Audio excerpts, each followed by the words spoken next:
You guys, I canceled my other podcast, but did not cancel this one. Oh, well, okay? thank you. Oh. So Right? You also canceled Maker Faire and Christmas.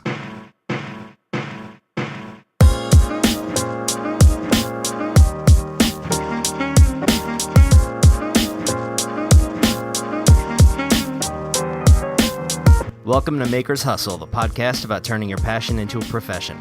This is episode 13 for Monday, October 10th, 2016. I'm your host, Bill Lavolsi, and here are my co-hosts, Amy Davis-Roth. Hi, Amy. Hey, guys. And Jeffrey Moore. Hey, Jeff. glad to be back, Bill. Hello, Amy. Hey. This week, we also have a special guest host, Sean Mapp. Thanks for joining us, Sean. Hey, no problem. Thank you for having me, guys. Nice. Before we get started, I want to take a moment to thank our top Patreon supporters, Luis Gonzalez and Mark Schaefer-Meyer. I also want to welcome new patrons for this week, Ross Carroll and Eric Burke. Thank you, everybody, so much. Welcome Thanks, to the guys. family. Thank you. Get your hustle on. If you would like to support the show, check us out at patreon.com/makershustle.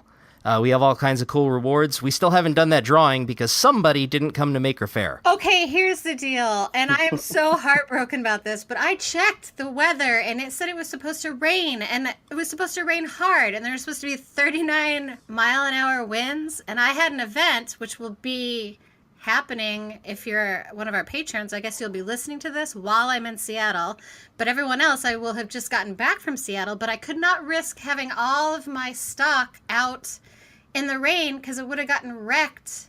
For my next event, I had to make a business decision, you guys. In case you haven't noticed, it was Amy who didn't make it to Maker Faire. Oh my gosh. putting that out there. I'm so... And in case anybody else didn't notice, it didn't rain. Yeah, it didn't rain. It didn't So, rain. if anyone would like to send me flowers or chocolate or anything, I've been Send it to me instead. I'm sick. depressed. No, that's not fair because you guys got to go and have fun, and I have been so sad and upset and looking at your pictures on Instagram. Is this the place where Bill was kissing babies at? Yeah, Yes. he's kissing babies and shaking hands and having a great old time, and I was at home crying alone in a corner. That doesn't sound very productive.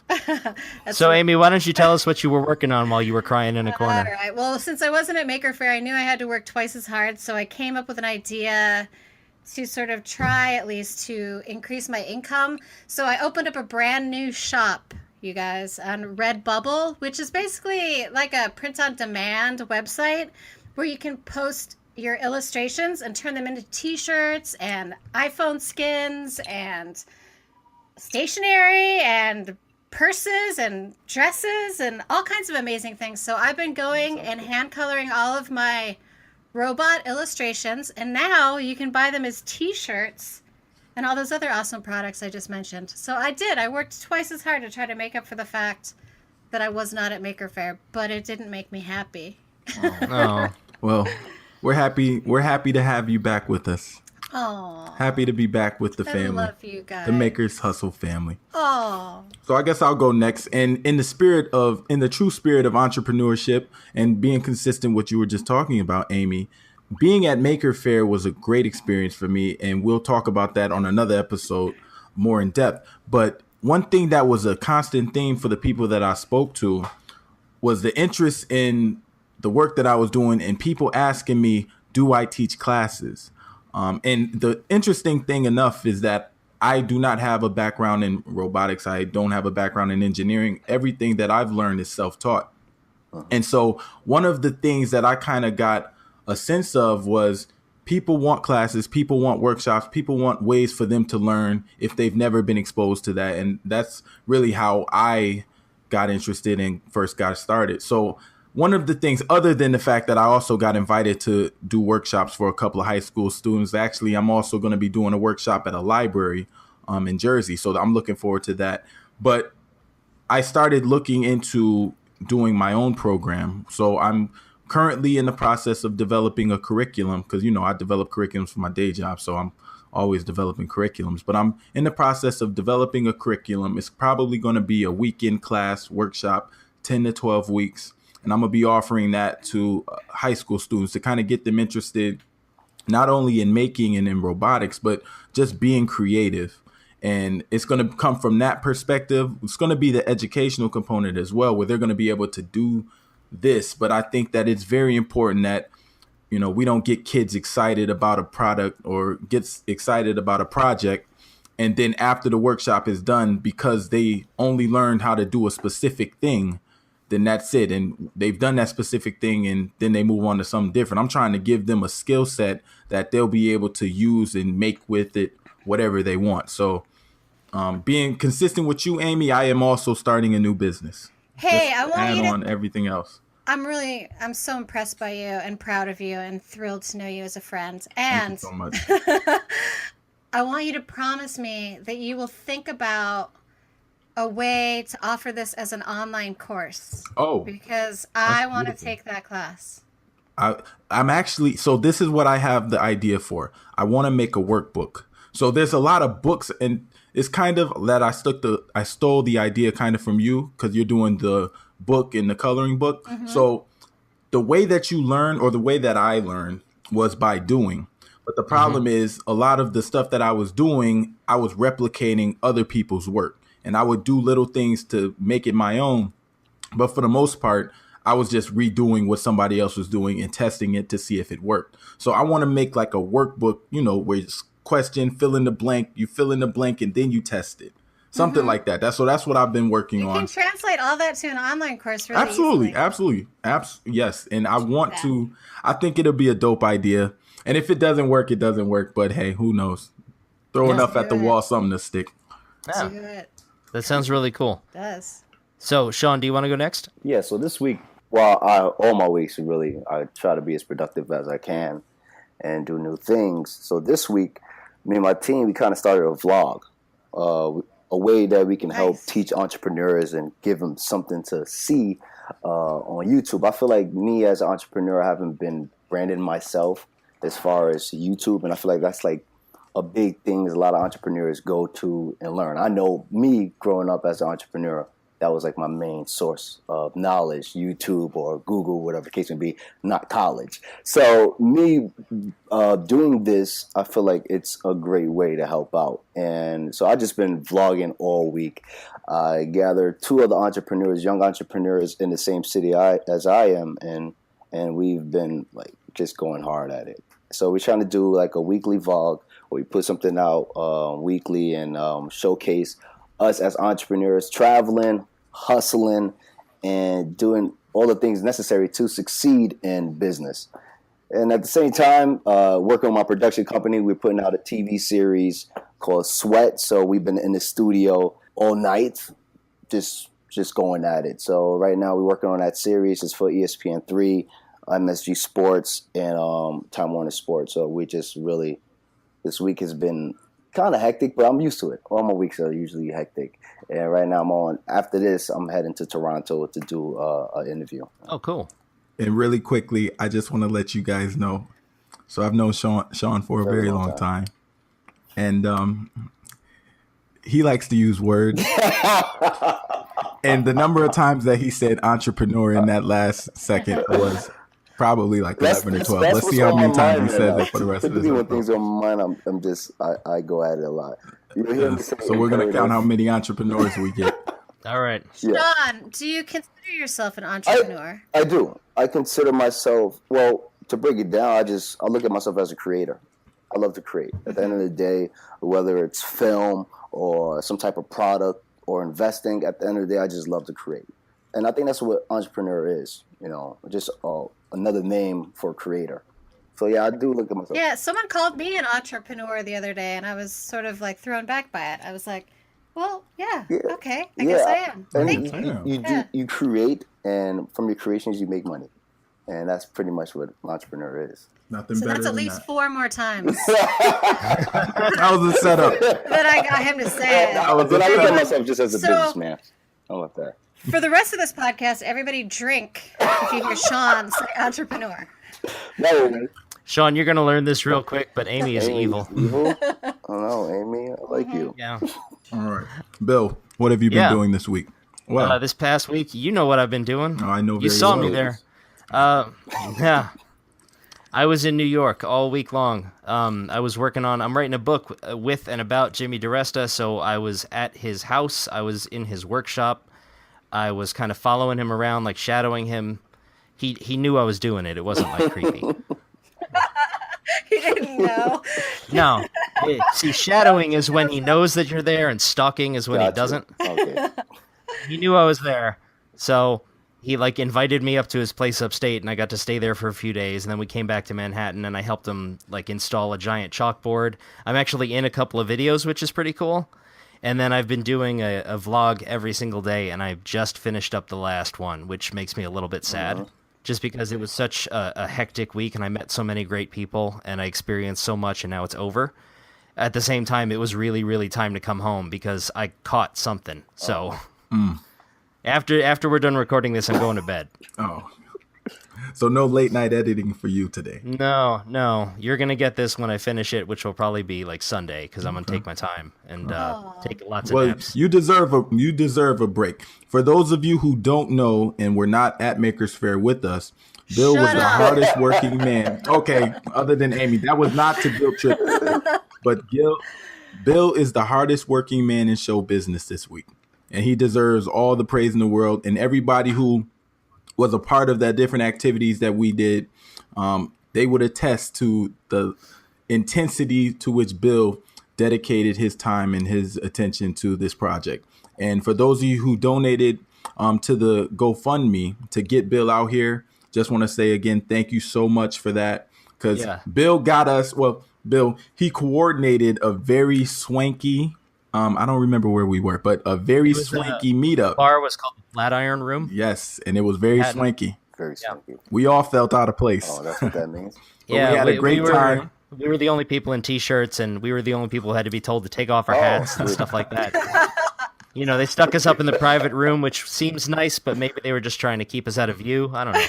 Yes. No, it was a really nice place, and the owner was actually a fan of Laura Kampf, and Laura sent him my way, and I arranged things with him. He gave us the use of his private room for nothing, which was incredible. Because that matched my budget perfectly. And it was very nice, very swanky. So we're going to give you a little shout out. I don't know his name, but if you are ever in New York, Tommy, if you are ever in New York City and you're looking for a nice place to go out to eat, take your friends, take your family, take your lover, take them to the Flatiron Room. It's a nice place. I don't know what the bills were like, Bill, but you know, no pun intended. We're not going to talk about that. Oh, okay. All right, so let's rock and roll. Yeah, let's rock and roll. Before we get too rolling, I do want to apologize for not having an episode out last week, with Amy deciding not to come, and then the two of us... No, I'm not criticizing you for it. I understand why you did it, okay? I get it. You're forgiven. It's over. If you guys could all see the look on my face right now, I'm like about to murder Bill. But real quick, before you finish, Bill, in Amy's defense, or not in defense because it's not an issue, but I also didn't present on Saturday because I fell victim to the rain bug as well. And I was like, well, maybe if it rains, I don't want my robots to get wet. So I purposely slacked off at the last second, which caused me to not present on Saturday. Yeah. So, you know, we all were victim to that. I was walking around Maker Faire on Saturday looking for Jeff. I was like, dude, where are you? Where's your booth? I've been over every inch of this place. Where did they put you? He's like, I'm in bed. 2:00 in the afternoon. So yeah, it's 2 p.m. and he's like, I'm not here yet. I'm just going to get #fail tattooed on my arm in Seattle this weekend because I'm so sad that I didn't go. Don't be. A lot of people where was the event? Yeah. Where was what? It was in New York City. In Queens in New York City. But going back to what you were saying, Bill. Oh, I forgot what I was saying, okay, so that's cool. We didn't have a podcast last week because we were going to do a live show, but because I didn't make it and Jeff didn't show up on Saturday, we couldn't do a live show. So mostly because you didn't make it. Mostly, apparently, I am like the catalyst to make things happen. Yeah. But, so hey, why don't we do this? Why don't we right now randomly, can you like do some sort of random number thing? Or I know, Sean, pick a number from 1 to 10. 1 to 10? Just right now, pick a number. 8. Okay, do we have 8 patrons yet on our Patreon? Are you kidding me? We have like 20. Okay. 1 to 20. The 8th one, whoever signed up, number 8, just won a Maker Hustle necklace. So you tell me who that is, and then send them a message and get me their shipping address, and I will send them a Maker Hustle. Hey, guess what? It's Eric Wright. Congratulations, Eric. Congratulations, Eric. Woohoo! All right. See? Did we say we were going to do this twice? We were going to do this a bunch of times. Pick another number. Pick another number, Sean. 15. 15. All right, and that is Jim Bashir's. Congratulations, All right. Congratulations, Jim.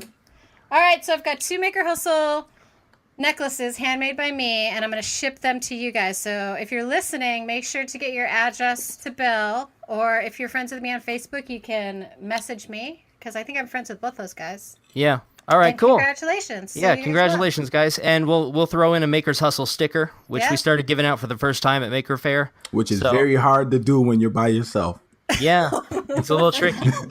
I was giving them out by the I was giving people 2 and 3. Like, hey, I need to get these off. Pass them out to your friend. Stick them on your shirt. I had a couple of little Send ladies. them to me. I do a lot of events. Oh, and I just got accepted yes. into WonderCon in the spring, which is like Comic-Con, which is like sort of a big deal. So That's very I'm cool. really excited about that. So if you send the stickers, at least a stack back to me, I can hand them out to people. Okay. Awesome. So this week, what we're going to talk about is like partnerships, because Jeff and Sean are business partners and have been forever. But rather than just like dive into that thing, Jeff, why don't you, you and Sean, why don't you talk about like how you met and how you ended up doing business together? All right. So long story short, Sean and I used to play college football together. And our senior year of college, well, first our junior year of college, we were all-star corners. Senior year of college, we ran into a little... Life fitness. Yes. Life fitness. Yes. So things happened our senior year of college. We were still on the team, but we weren't able to, experience as much football as we would have liked. And so we said, screw this. We need to start a business. And part of it was we were already in the process of doing it. Mm-hmm. It was just that since we weren't playing as much football, or we were still going to practice and stuff, but we realized that NFL was not going to be the next step. So we said, screw this. We need to start a business. And the energy that we were putting into football, we redirected towards making videos. And Sean, if you want to fill in some of those blanks. Yeah, so like Jeff said, we did play football together. For me, it was like, okay, I'm not going to make it to the NFL. What can I put my time towards that's going to make me money later on? What is a better investment, for me to stay on the field or for me to start hustling another way? So, because me personally, I didn't want a job after I graduated. I knew that was something I did not want to get into. I was already working at Abercrombie, which is the last job I had, which was 5 years ago. And at the time, I was saying to myself, okay, so what can I do? I knew Jeff was the only person at the time that I kind of trusted. He motivated me in certain ways that I was like, okay, yeah, Jeff, let's start a business. And I actually pitched an idea because it was something that came to mind. I was like, let's start a TV show on campus. I was in school for business marketing and media production, and I knew that in those fields you need experience. So I decided let's start a business geared towards that. So we can move forward. So Jeff and I, we kind of hustled together, and we put a team of, I would say, 8 individuals together. Jeff? Yeah.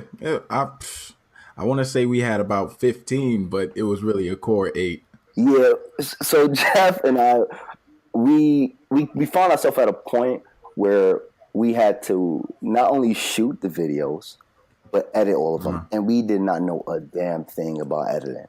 So through this process, we had to teach ourselves, which put in a lot of hours. And keep in mind, we were a full-time student at the time.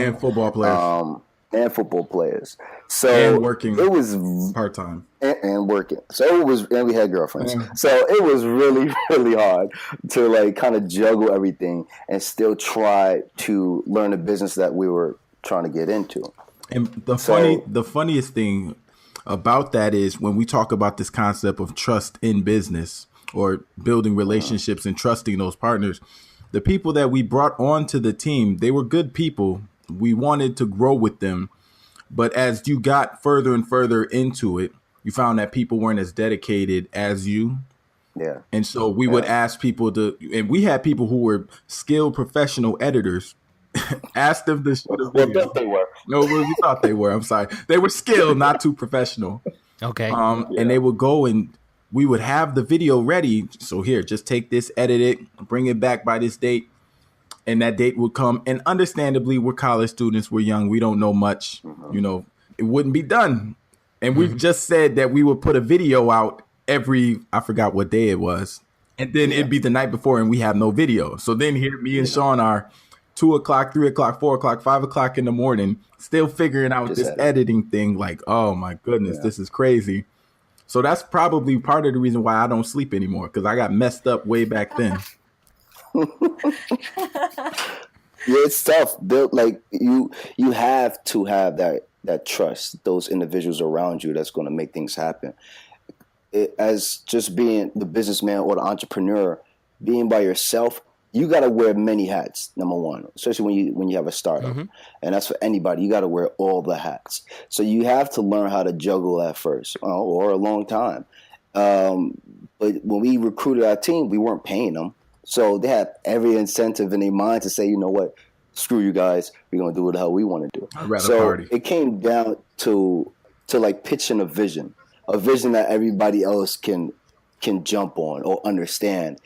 Because you can have a good idea, but if you can't pitch that vision to your team and they can't see that, then they won't stick for long. And I think that's something I learned then. That helped me out a lot now, because I have a team of 7 individuals now. Well, they're my workers now, but then I didn't really understand the method of pitching the vision. Now I get it, so I can tell my team, okay, this is what we need to do. This is what it's going to take to get there, because this is the bigger picture. Yeah. So now my team understands that, and we can hustle because we all have that vision in mind. Back then, everybody wanted to do their own thing. Like one person wanted to be a famous YouTube star, one person wanted to be an NFL, one person wanted to be like the biggest fashion person. So everybody was scattered vision-wise. And those are all so when Jeff and I would come with them with a project like, hey, we need this done, they were kind of like relaxed. They were like, this is not my vision, so I don't need to do it. Why I need to put 100% into it. So that's something I kind of learned then. And I kind of take it with me now. And 2 things. First thing is, it's so funny how when you start working with other people, and it's like right now, it's difficult to say where you need to have somebody else pick up the slack. Because I feel like I'm good at a lot of things, but I'm not an expert in a lot of things. And you hear a lot of people want to be wear all those hats, and sometimes they gloat about, yo, I do this, this, and this, and they gloat about wearing all those hats. And that hubris can be hurting you, because you don't see the fact that there's somebody who might be better at that, and you might not want to lean on them, or you just might enjoy doing all of it yourself, right? Yeah. So you got to really know when to let go. And I think that was a skill that we had to learn. One thing one of my mentors taught me is there's a difference between working hard and working smart, right? I know at the end of the day I need to delegate. I feel like I can do jobs much better than a lot of editors on my team. Very true. But if I decided to work in the business, then I wouldn't be able to work on the business. So I feel like it's really hard. You need to have that mindset to delegate, to learn how to give everybody what they're talented at or what they're good at. Because if you try to baby them the whole time, or you try to take care of the project, your business would not grow, or your creation would not grow. I remember when we first learned that concept, got to work on the business and not work in the business. I forgot where we got that from, but that was a game changer. Yeah, it is. The other thing that I wanted to say in regards to trust, I think if Sean and I didn't have first respect for each other, but then trust in each other, we would have failed, because it was not all peaches and cream the entire time. Like there was a lot of times where Sean and I would argue. Like, yeah, we butt heads. Jeff and I had to had a meeting before the meeting. Yeah. That's how much we were arguing. Like, okay, Jeff, this is what we're going to talk about in this meeting. Do you have any disagreements? No, okay, I'm cool with that. So, yeah, that's something we had to definitely learn. Okay, so you had like the let's get on the same page meeting before you went into the actual meeting. I think that's it's an interesting concept, because when you are starting a business, you do everything yourself. Mm-hmm. But then once you reach a certain point, you kind of have to sit down and have that conversation about, all right, what are the things that only I can do? Like, what is the stuff that I have to do? I can't push off to somebody else. Because those are the things that you keep for yourself, but you have to figure out what those are. And that doesn't happen for every business, but that happens a lot in maker businesses and artistic type businesses. For example, I cannot hand over doing the illustrations for the designs that I do to somebody else, because that's sort of the core of my business. That's why people want to buy stuff from me, because I draw all of the things myself. And so I'm sort of selling myself when I sell my jewelry or my prints or anything else. But I can delegate other stuff out, like accounting and things that I'm like bad sales, at. things like Yeah, that. Yeah, yeah. fine, yeah. Stuff like with numbers and organizing paperwork, I can delegate Or out to other marketing, people. things Yeah. like that. Yeah. So yeah, if you was to take your creation and you wanted to put it on a bigger scale, a bigger platform, what you would do is like you would build a team of marketers. Yeah. You would build a finance team. So yeah, the core of your business is you, and that's how I feel my business. Because at the end of the day, the core of my business is the vision that I Yeah. have. You know, so I have to put these pieces around me to help me grow. Very true. And Amy, I think, and I don't know, tell me if this is blowing the minds of some of your consumers, but I believe you said something about like you design one and then you send it out to get made. Like, which product is that? Well, what I do is I do an illustration first. Okay. So let's pick one of my robots. I just did Pizza Bot. If you guys want to check I this saw out. him kicking in his stomach. Yeah. Yeah, so I just did this little illustration. It's of a robot who is made out of a pizza oven, and the robot cooks the pizza inside its belly and then serves it to the customers. And so I did That's this cool. illustration, and now of course I'm trying to like produce it as t-shirts and all kinds of other things, but let's talk just in terms of surly-ramics jewelry. So what I would do is I would take the black and white illustration that I drew of Pizza Bot and I send it out to get essentially a mold made, which is like a rubber stamp without the wood part on the back, basically. And I use that to press into the clay so that I can make prints of Pizza Bot, so I can do like 100 necklaces of that same design. So that's something that I send out to have done, so I don't have to waste my time doing like a wood carving or something horrible that would take me like weeks to do. But what that shows, it shows another level of trust. So part of the trust when you go into business is the different people that you work with directly. Right.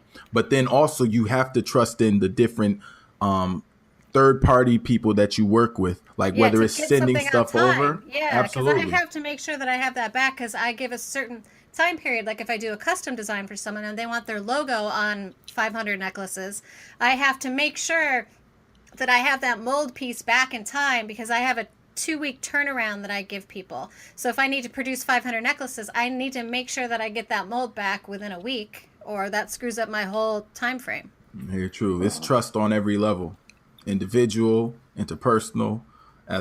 You also have to trust yourself. Like I did not trust myself the week before Makers Fair. I did not trust the weather. See, a lot of things too for businessmen or women. Even getting into business, you have to really trust yourself, because it's a lot of sacrifice. You have to put a lot of time into it. Like for me, when I started my business 5 years ago, I had to take I had to do a lot of self-searching. Like, okay, if I get out of this, and when I started, like I said, I was at my last job was Abercrombie, which I really hated. But I hated it so much, I didn't care what I did after, as long as I was making money and I was good. You know, so I had to trust myself to, like, you know what, Sean, I need to let go of school, this job, and start focusing on making money as an entrepreneur or a boss. So, and that's what I did. I had to like literally trust myself and make that move, because if I didn't, I can't expect anyone else to trust in me like I need to. You know? Did everyone drink? Just checking. That's like 3. Yeah. That's like 3. Oh my God. That's like 3. No, but it's funny because a lot of times when you go into business, right, the first thing that you're worried about is how soon is it before I make money, right? Before you make profit, before you turn a profit, or not even a profit, before I make enough to be able to feed myself. And that is a lot to think about every day. So if you're not, you have to basically trust yourself. You got to surround yourself with people, with, third party people that are going to help you to reach that goal, because you can be messed up real quick. Yeah, because for me, there was really no looking back, because I knew this is what I wanted to do at the end of the day. Like hustling, to me, it was exciting because it reminded me a lot of football. Like Jeff knows, I was always on the field working out, training. The same, like he mentioned before, the same mindset, the passion never really changed. I just aimed it at a different target. So I used the same energy from football and I applied it to business. So the hustling it is still fun to me. But I can do it day on and day in. Like it is what it is. So me being an entrepreneur, that's what it comes down to. You know, one more drink. That's How what it comes down about, to. and this is the other thing, because not many people know, Sean is originally from Yonkers, New York. He moved to Buffalo, New York to go to school. I'm originally from Buffalo, New York. I moved to Yonkers. So when we were both in school, you know, we were there. We trusted each other. We could lean on each other. If he wasn't able to finish a project, I would finish the project and vice versa. Yeah. But there came a point where I moved. Yeah, Jeff was like the first person to break my heart in a long time. Oh. But when I moved, he had to somehow run a business without me. And it's not that he couldn't do it. It's just that was a change in a dynamic that he had to learn how to cope with. Yeah. So yeah, I think that was tough for me, but it was motivation because it wasn't just Jeff that left. When we graduated, everybody left. So it was back to me again, and I was like, yo, what am I going to do now? But like I said, I knew before I didn't want to go back to the job, so I had to hustle. There was no there's no excuses at the end of the day. Either you do it or you don't do it. So I knew I wanted to do it, so I did. I rebuilt my team, and I learned from the mistakes I did before. I knew not to hire any college student, if I'm paying them. So those type of things stuck with me, and I learned from it. Like I said, Jeff was like the first person to break my heart in a long time, because when he left, I was like, it was like my business left with him.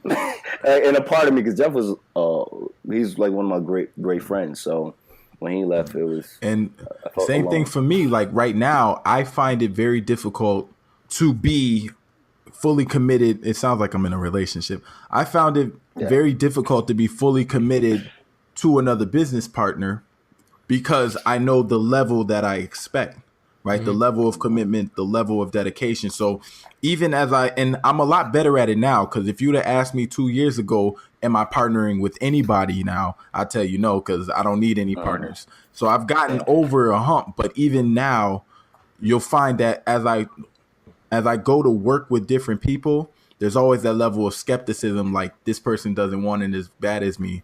So I kind of protect myself. Really sounds like I'm talking about a relationship. No, it is a relationship, though. It's the same sort of dynamic. You don't need to make out with them, but you still need to have trust. Very true. Very true. Yeah, that is true. So just trying to protect myself, saying, how can I decrease my liability in this situation? And it's funny because I have multiple things going right now, multiple things. And as I move towards doing more and more things, that's less and less that I can be 100% committed to it, because I'm already split up in a couple of different places. So as I move to do more and more, that means I'm going to have to trust people more and more. So I really have to deal with this. Right now I'm starting another business, a real estate business also.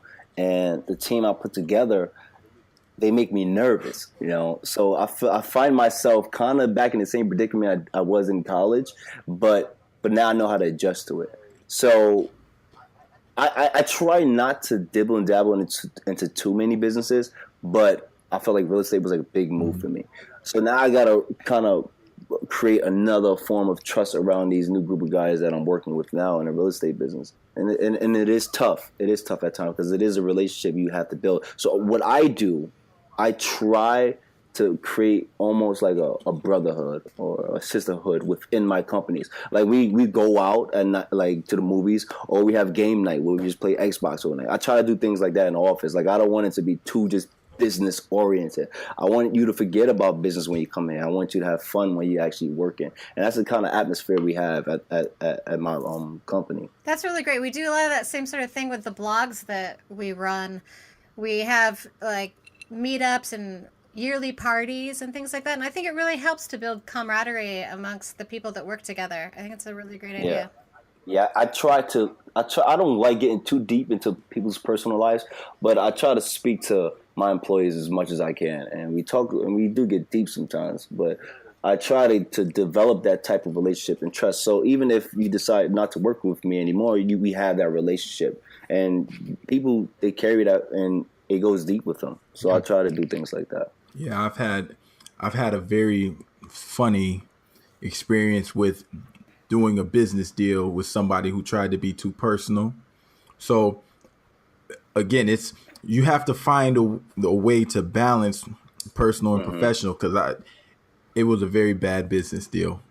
And I didn't lose any money on it, but I wasted a lot of time. And to me, wasting time is even worse than wasting money, because I'm going to make money. I'm going to get more money. But I spent about 6 months developing an idea. I think we met at least once a week. And it was just a very bad situation. It got too personal. And part of it was my fault.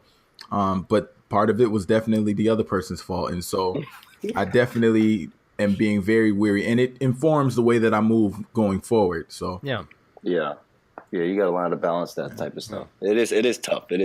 Like I said, it's a juggle at the end of the day. But I tried to at least have some type of relationship where it's not just all business, because that's a stronger way you build trust. Amy, I actually have a question for you.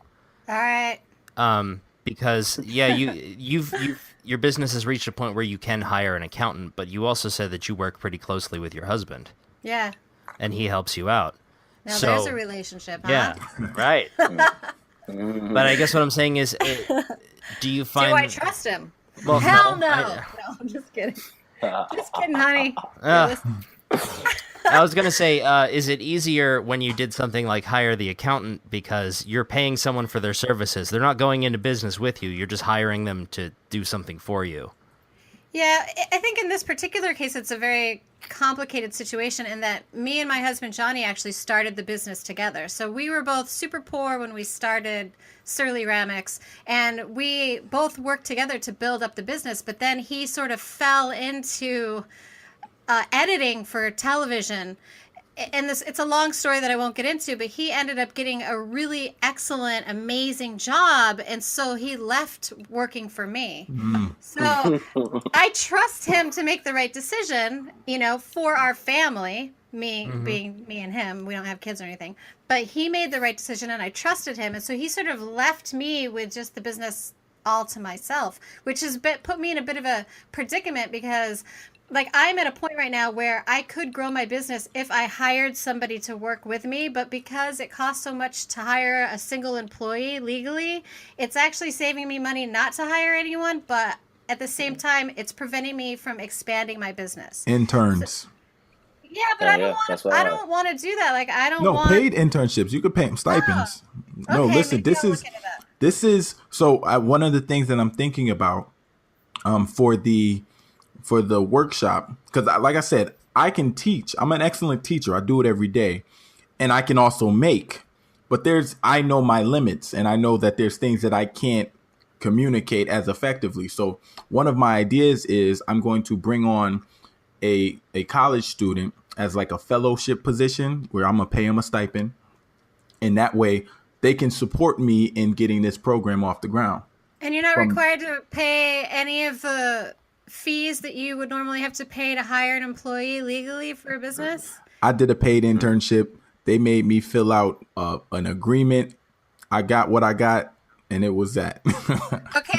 But that was also a couple years ago, so laws may have changed. But attention, Los Angeles, California. My name is Surly Amy, and I'm looking for an intern that would like to work at a really cool art studio in Los Angeles. You get in touch with me through makershustlepodcast.com, and we'll talk. Because if you like to make and you want to hang out with me, then this is your big chance. But also being completely serious, Amy, you run a comprehensive business where somebody can learn legit skills. Yeah. Most people do things like that, internships like that for free.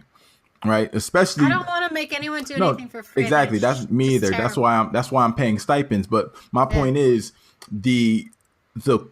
it's more than just a internship opportunity. Like people put those on their resumes, but there's better internships than others, and I think yours would be better than mine. Yours is, man. Yeah, it's you want to learn the nuts and bolts of sales.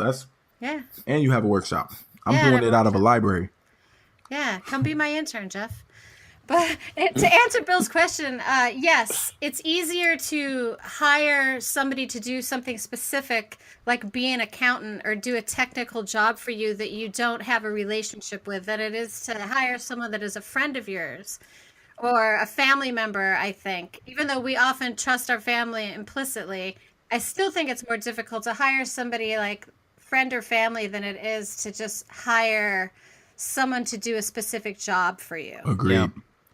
Well, there's also, because that as much as you might try to keep them separate, the professional relationship will impact the personal relationship. Like if you Yes. if you Especially ask if they your do your something accountant wrong. to do, if you ask your accountant to do something and they don't do it, you go, all right, and then you find a new accountant and you go, Yeah. okay, well, I'm going to go in a different direction, but thank you for everything, and that's it.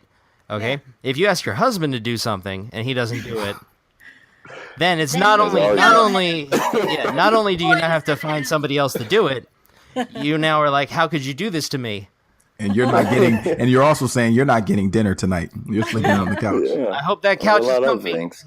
It is. Damn it. Very true. But I think that was a good conversation. I think that's a good place to end. Okay. Let's wrap this thing up then. All right. Do we have recommendations for the week? Okay, so if you are not watching Luke Cage on Netflix, I don't know what is wrong with you. Like, I seriously don't know what is wrong with you.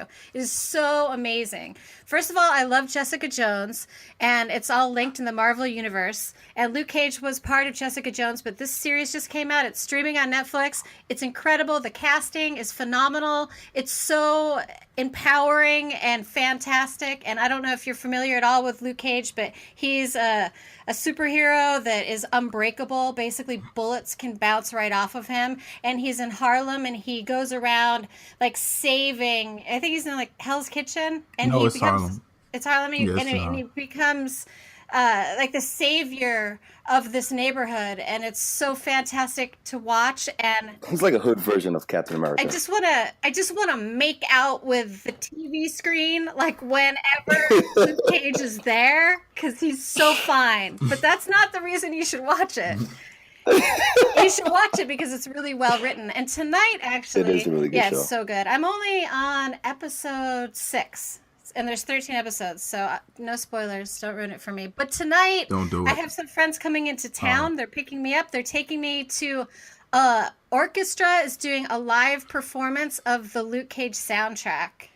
So with special guests, and I'm so super excited about it. So anyway, my media recommendation is for y'all to get on Netflix and watch Luke Cage. This is a whole lot of Luke Cage. It's can't- so good. It's so good, you guys. I'm It's so sorry. good. I'm sorry. I can't watch that show. There's no Why? white people on it. I'm Yeah, messing it's with too you. I'm black. messing with you. It's too I'm messing with black. you. That's what All right. everyone keeps saying. There is a white person in that show. Yeah, it's called Friends, right? Like, just think of it. Just think of it as Friends, but reversed. It's funny because if you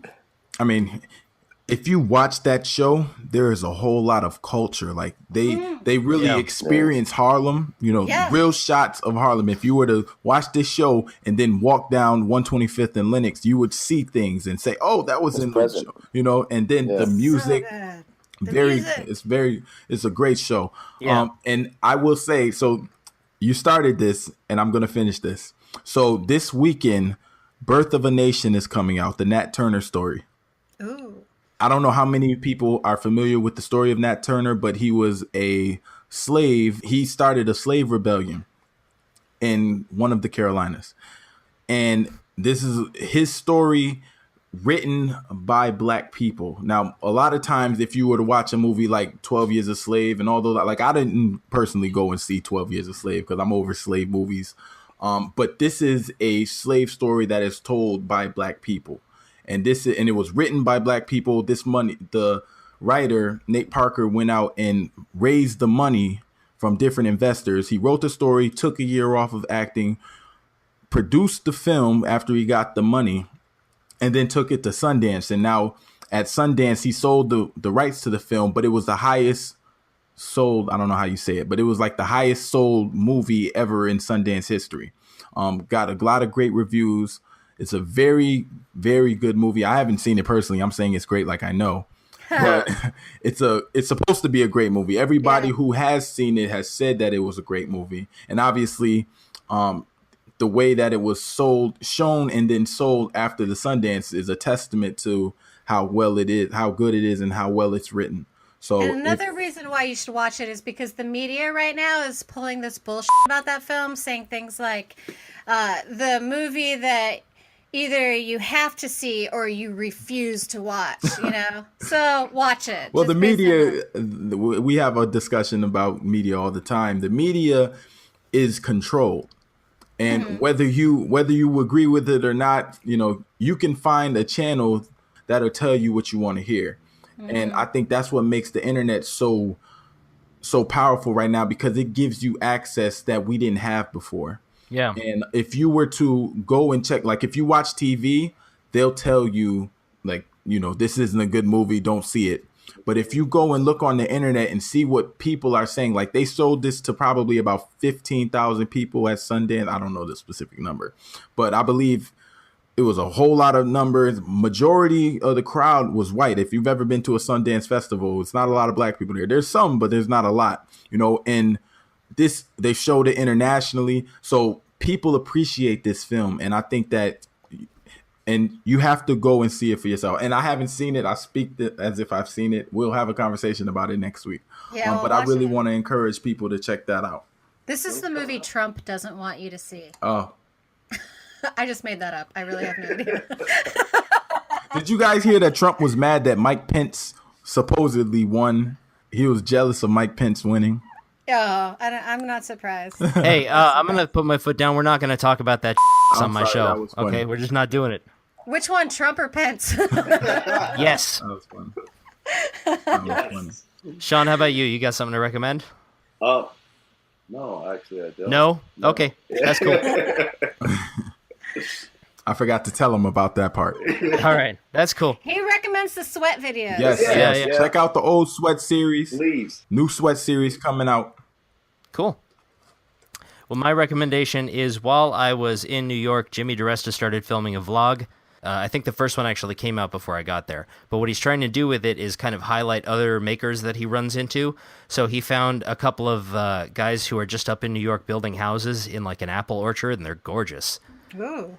He found the guy who makes the horseshoes at a horse show, he was bored, so he was killing time. He has this mobile like blacksmith's truck, so he was making a knife like just to kill time. Because he had nothing better to do. Of course, yes. Yeah, because you got steel, you got hammers, you got fire. It's like, oh, I'm gonna make a knife. I'm gonna make a knife. Yeah. But it was very cool. So I'm gonna recommend that you go check that out because he's gonna keep doing it, and it's starting to pick up steam, and I think it's going some very interesting places. So check that out. Cool. Love it. So I think that's it for this week. But before we leave, let's talk about where everybody can find you. Okay, so earlier I mentioned that I started up that new Redbubble shop, so please go check it out. I've got about 8 different designs, and you can get t-shirts and all kinds of cool stuff with my robot drawings. And that is at redbubble.com/people/surly-amy. I think if you just search Surly Amy, you can find me there. And that's where you can find me pretty much everywhere else. So Patreon, Instagram, Twitter, everywhere, I'm Surly Amy. And if you want to find my jewelry, go to surly-ramics.com. So if you're looking for me, you can find me on Instagram and Twitter at more_4. And if you're looking for me on Facebook, you can find me at more4. The F is a number 4. I need to fix that. Doesn't flow well. Sean, where can everybody find you? Well, if you want to find me, I give a lot of entrepreneur advice and business advice. Oh, another drink. But Sean Mapp, that's SEAN. Mapp, MAPP, Instagram. I'm always on Instagram, and Snapchat. I'm a huge Snapchatter. So cool. And since I just got back from New York, I've been publishing one video every single day on my Patreon, just detailing what happened on the trip. There's a lot of really good stuff in there. I had a lot of great conversations with other makers, so you can check that out at patreon.com/onecarworkshop. That's all I'm plugging this week. The rest of my stuff is the same place it always is. You can go find it. I want to give a quick shout out to all the makers, all the woodworkers, primarily woodworkers. I met a couple of software guys, but mostly woodworkers that I met in the hangouts and in the meetup.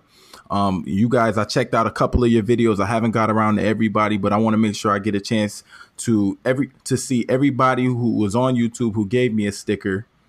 Check them out so that I can, subscribe and give you guys a couple of likes. Yeah, it was a great time, and everybody had Amy, people asked about you. You were missed. And I know Laura Kampf. I Yeah. just want to let everybody know. That's right, you do. I know her now. Woo. Cool. That was I met a celebrity. I now know 2 celebrities. Nice. Shout out to Laura and April Oh, yeah. and everybody else. I'm sorry. And Jocko and Jocko, everybody. yes. I'm popping now. Yeah. I'm almost as cool as Bill. I dragged him into my circle.